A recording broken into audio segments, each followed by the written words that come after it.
ঠিক এই জায়গাটি একটি আ নদীর উপনদী মনে হলেও আসলে আদতে এটি কিন্তু একটি সড়ক। এই সড়ক দিয়ে প্রতিদিন যাতায়াত করত হাজার, হাজার মানুষ।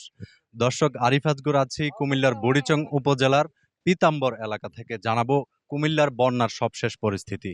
আপনারা ইতিমধ্যেই অবগত আছেন যে গত বৃহস্পতিবার রাতে কুমিল্লার গোমতী নদীর বাঁধ ভেঙে যাওয়ার পর কিন্তু কুমিল্লার গোমতী নদীর যেই উত্তর অংশ রয়েছে সেই উত্তর অংশ কিন্তু বেশভাবে প্লাবিত হয়েছে এবং প্রতিক্ষণে প্রতি মুহূর্তে নতুন নতুন এলাকাগুলো প্লাবিত হচ্ছে। আমরা এই মুহূর্তে আছি বুড়িচং উপজেলার বাকশিমুল ইউনিয়নের পীতাম্বর এলাকায়।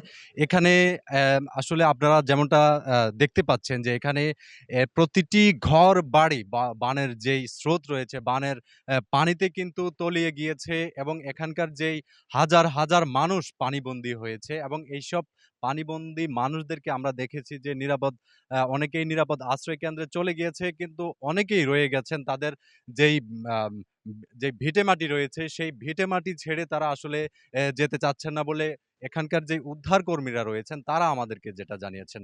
তো দর্শক আমি যদি কুমিল্লার সার্বিক পরিস্থিতি আপনাদেরকে একটু জানাই যে আ গত আ কয়েকদিনের টানা ভারী বর্ষণ এবং ভারতের উজান থেকে নেমে আসা যে ঢল, সেই ঢলে কিন্তু কুমিল্লার ১৪ টি উপজেলা এখন পর্যন্ত বন্যা কবলিত হয়েছে।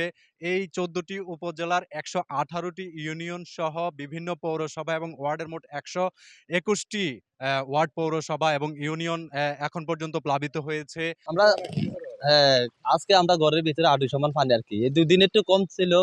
কালকে ঘরের নিচে আছিল, আজকে ঘরে হাঁটু সমান উঠে গেছে পানি। আর ঘরের বাইরে বুক সমান পানি উঠানে।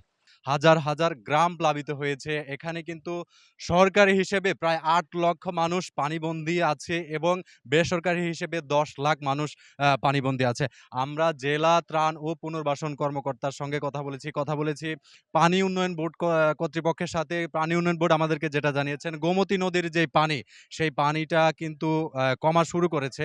তো যেই পরিমাণ কমছে সেটা একেবারেই অপ্রতুল। প্রতি ঘন্টায় মাত্র ১ সেন্টিমিটার পানি কমছে গোমতী নদীতে। অপরদিকে ভেঙে যাওয়া বেড়ি বাঁধের উত্তর অংশ অর্থাৎ এই অংশগুলো কিন্তু নতুন, নতুন এলাকা কিন্তু প্রচুর পরিমাণে প্লাবিত হচ্ছে এবং এখানে প্রতি মুহূর্তেই হাজার, হাজার মানুষ কিন্তু পানিবন্দী হচ্ছে, প্লাবিত হচ্ছে গ্রামের পর গ্রাম। তো এই ছিল আমার কাছে কুমিল্লা থেকে বন্যার সার্বিক পরিস্থিতি।